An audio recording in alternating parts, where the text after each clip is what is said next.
Seguimos con el ciclo Entre Visitas, este ciclo de UNAM Transmedia de la Televisión Universitaria de Misiones. Estamos con nuestra invitada, Graciela Morgade. Ella es una de las que fue convocada, una de las expertas para producir los lineamientos de la Ley de Educación Sexual Integral, que ya tiene 12 años de sanción en el país. Y bueno, queríamos hablar con vos, Graciela, acerca de eso. Muchas gracias por acceder a esta entrevista. Y también vas a dar una charla sobre educación sexual para decidir en la universidad. Y en primera instancia queríamos saber de qué se va a tratar, si podés mencionar alguno de los ejes importantes de esta exposición. Bueno, gracias por invitarme, gracias a la Universidad de Misiones, y en particular al equipo que está llevando adelante el postítulo para docentes de todos los niveles. Me parece una extraordinaria iniciativa porque la universidad tiene que comprometerse con el sistema educativo y en general y con la formación docente en particular, ¿no? Bueno, y en ese contexto me invitaron. Educación sexual para decidir, bueno, de alguna manera tiene que ver con un lema que hace un tiempo, cuando empezó la campaña nacional por el derecho al aborto legal, seguro y gratuito, se completaba la idea de la demanda por la legalización del aborto con anticonceptivos para no abortar y educación sexual para decidir, porque todos, todas, todes sabemos que nuestra práctica cotidiana está orientada por nuestros valores y también por nuestro conocimiento, y también tomamos decisiones sobre la base de cómo nos vemos a nosotras mismas, cómo nos ven los otros, las otras, y bueno, y la educación sexual tiene que ver con el proyecto de vida y tiene que ver con esas decisiones que tomamos.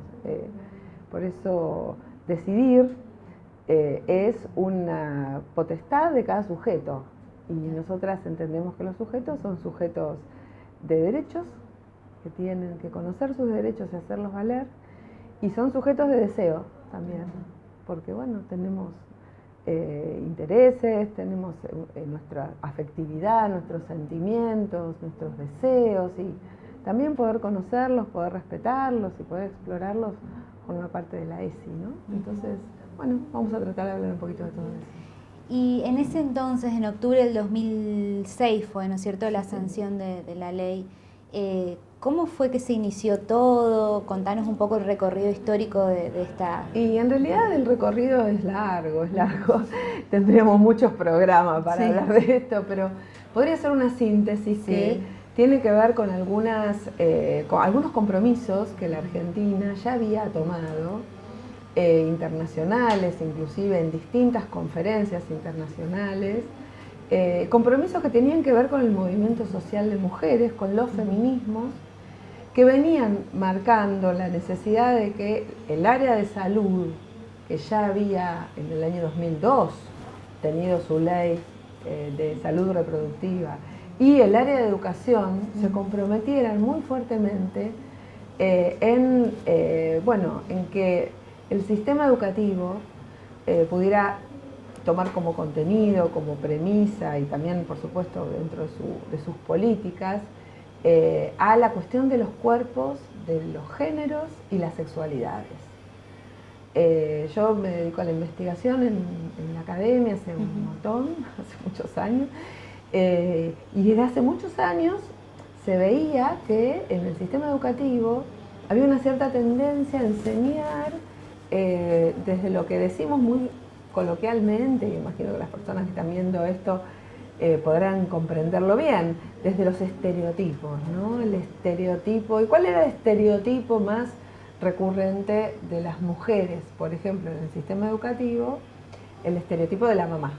Claro. Y el estereotipo del hombre, el varón, es el estereotipo del héroe de la patria o del hombre proveedor, del hombre fuerte, y todas las diferencias de las vidas, de las experiencias de las mujeres que todas teníamos, nos dábamos cuenta de que en el sistema educativo no estaban alojadas, porque también hay una cuestión histórica que la educación cambia lentamente, ¿no?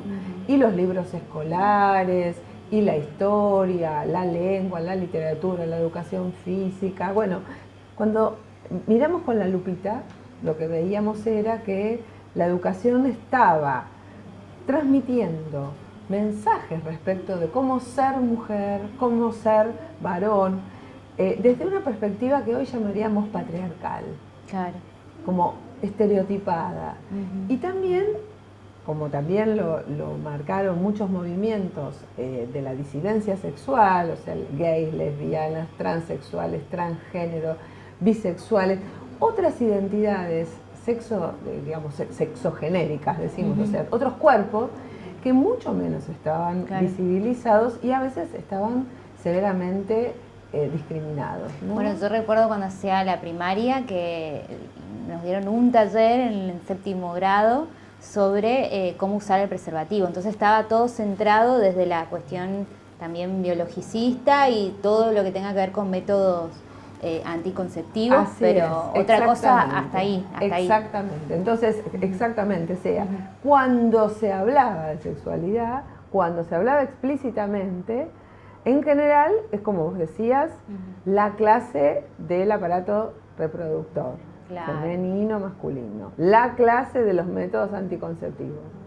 Entonces, todos esos antecedentes llevaron a que en el año 2006 hubo debates antes, hubo intentos, hubo idas, venidas, es muy compleja la cuestión, pero finalmente se votó una ley que establece que desde el jardín, desde el nivel inicial, hasta el secundario y la formación docente terciaria, y en todas las materias del currículum, en todas las áreas del currículum, hay que ir incorporando contenidos que muestren esta diversidad de experiencias de vida, de oportunidades, que muestren a la sexualidad no solamente desde la dimensión física, biológica o médica, sino también lo histórico, lo cultural, lo afectivo y lo ético, ¿no?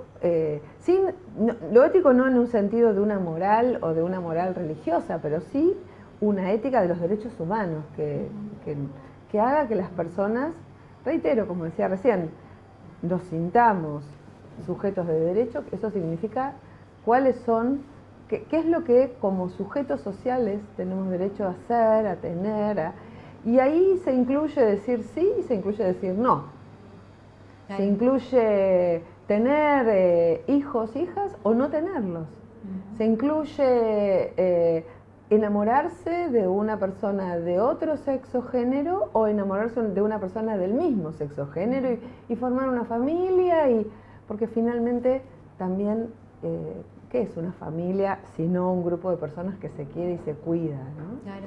Y toda esta mirada es la mirada de la ESI, que fíjate que que incluye, por supuesto, la dimensión material, biológica y en algún momento, por supuesto, también a los métodos anticonceptivos, pero es mucho más, es una mirada sobre el ser humano que en algún sentido, se inscribe dentro de un gran proyecto de justicia, y eso es lo que a quienes venimos trabajando desde la educación, y seguramente quienes nos vean y sean del campo educativo, sabemos que para quienes somos educadoras, la justicia, trabajar por la igualdad, trabajar por la mejora general de las condiciones de vida de la población es uno de nuestros tesoros. ¿Y qué pasa? ¿Por qué todavía el movimiento, por ejemplo, Ni Una Menos, o el movimiento en general feminista y de mujeres, sigue reclamando la implementación de esta ley? ¿Qué pasa? Porque, como bien decías, es una ley que fue tratada por especialistas, expertos que saben del tema, y todavía hay como una traba en la implementación en las instituciones educativas. Y esto, esto lo ven las feministas también, por eso digo, ¿qué está pasando ahí? A ver, esto tiene que ver con varios planos de cómo funciona el sistema educativo. Por una parte, que exista una ley que establece contenidos en la educación no significa que automáticamente cambien.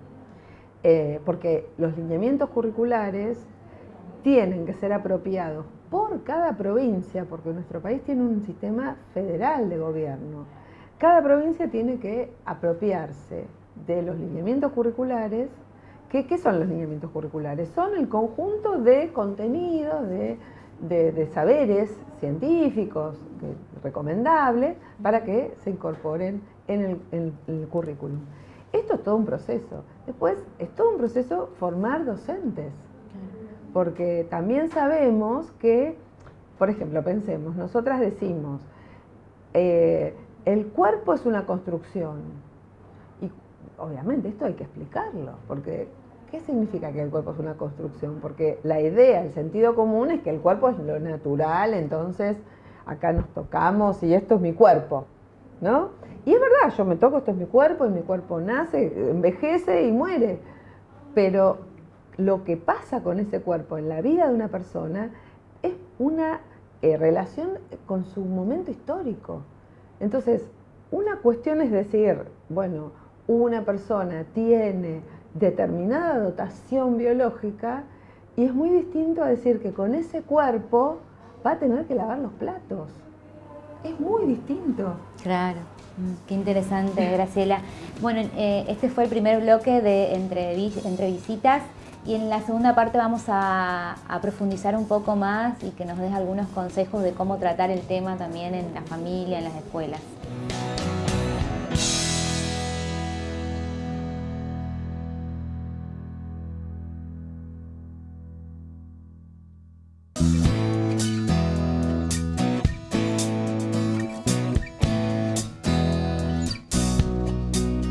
Seguimos en el ciclo Entre Visitas con la doctora Graciela Morgade y vamos a hablar en esta parte un poco de cuáles son, según lo que vos estuviste viendo también en los talleres y en los distintos espacios de formación, también en las escuelas, hablando con los estudiantes, adolescentes, esos mitos o esas problemáticas que persisten, a pesar de que ya tenga 12 años la ley, que persisten en el imaginario, en el pensamiento de estas personas.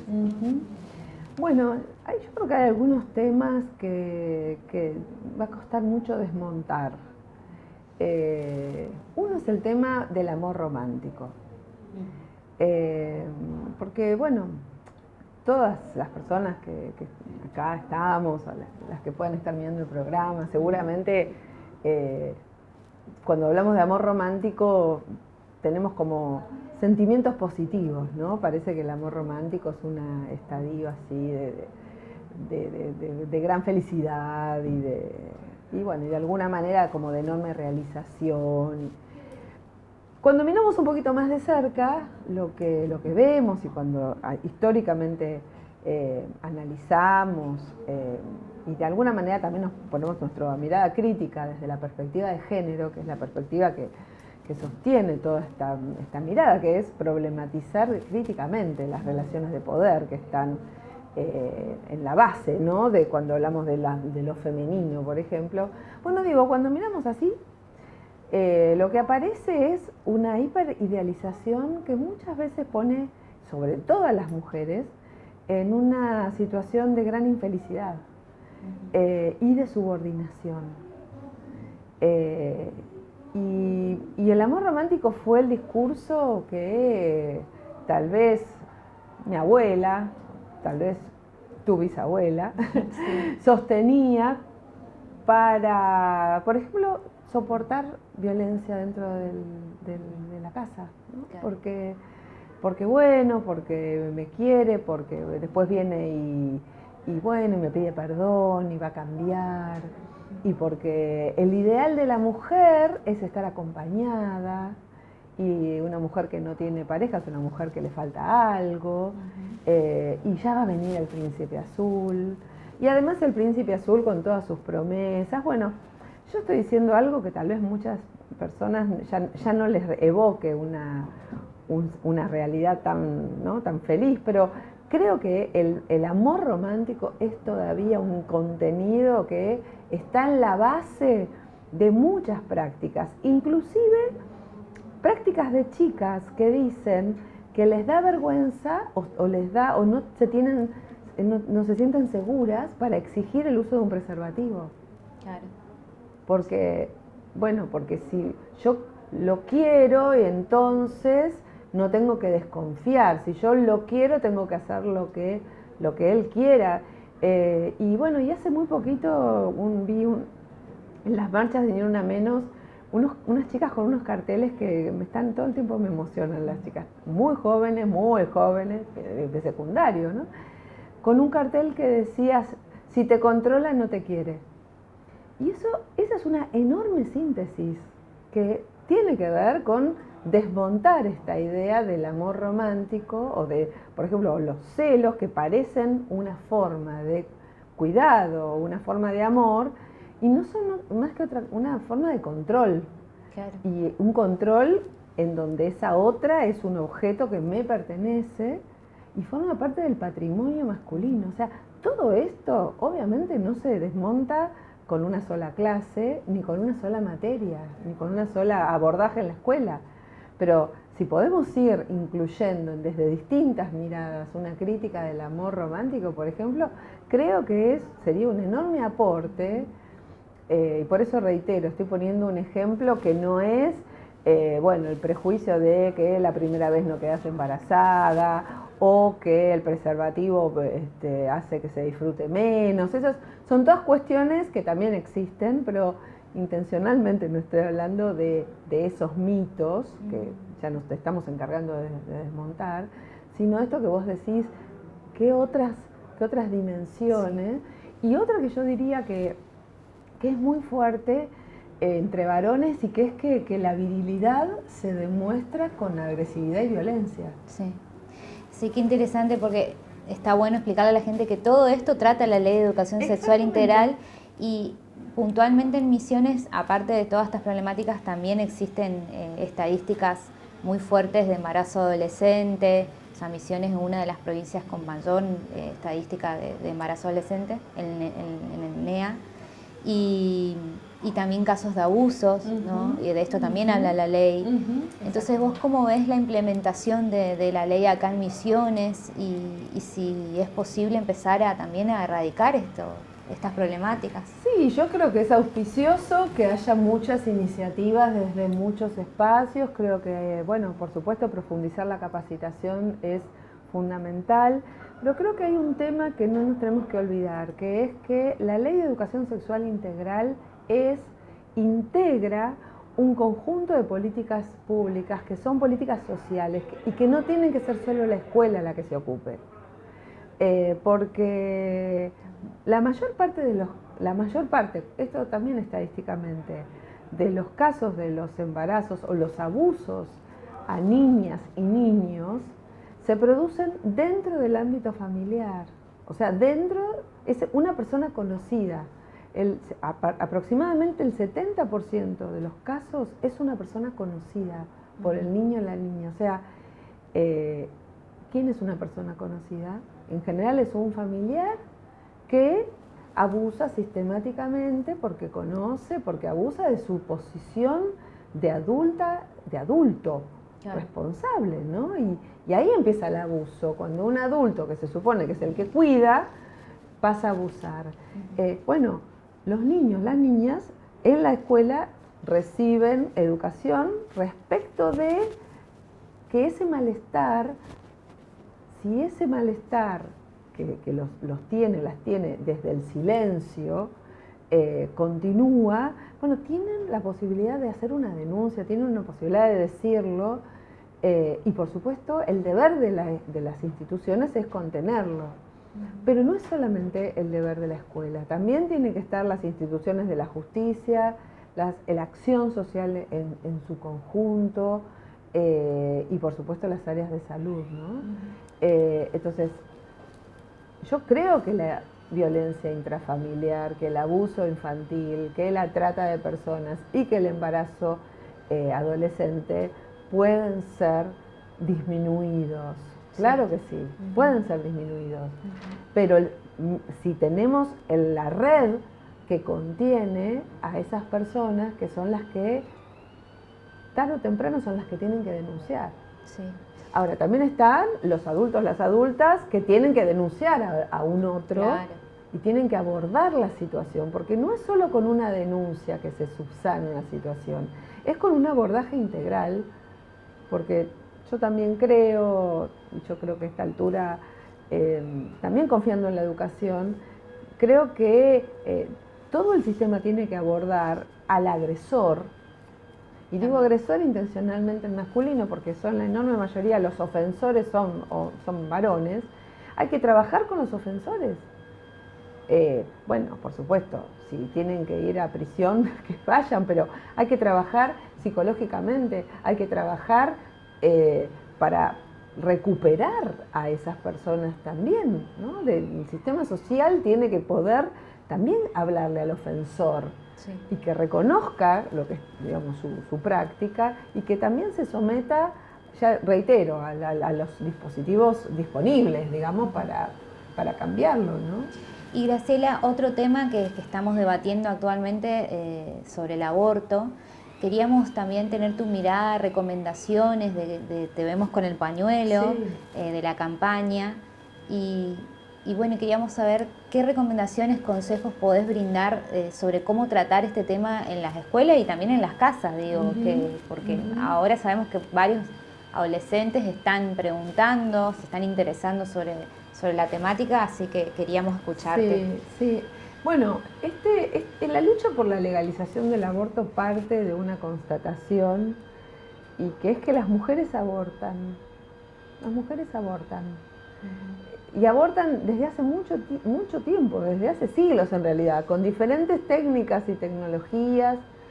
Pero hoy en la actualidad, las mujeres abortan en situaciones muy desiguales, que tienen que ver con sus oportunidades económicas. Y hay mujeres que abortan en clínicas clandestinas que tienen un piso de salubridad, de higiene, que de alguna manera garantiza que esa situación no va a afectar su salud y su vida, ¿no?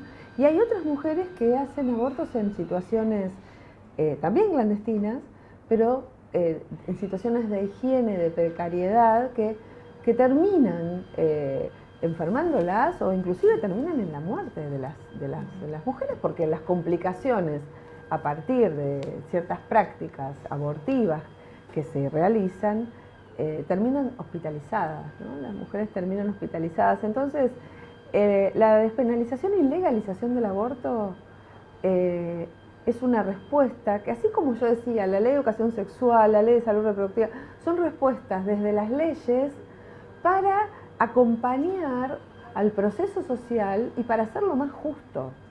La ley no obliga a abortar, no es una ley que diga hay que abortar. Es una ley que va a decir, y ojalá se haya votado cuando este programa se pueda emitir, pero la discusión está desarrollándose en este momento. Es una ley que apunta fundamentalmente a hacerse cargo desde la salud pública de lo que pasa en la realidad.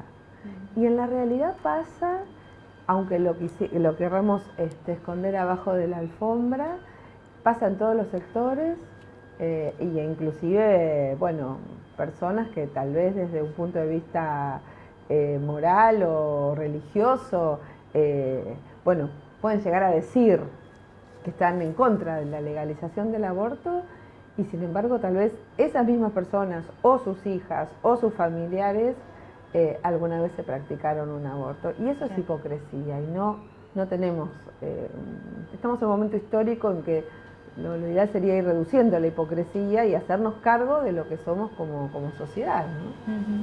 Muchísimas gracias, Graciela, por compartir estas reflexiones con nosotros en este ciclo Entre Visitas.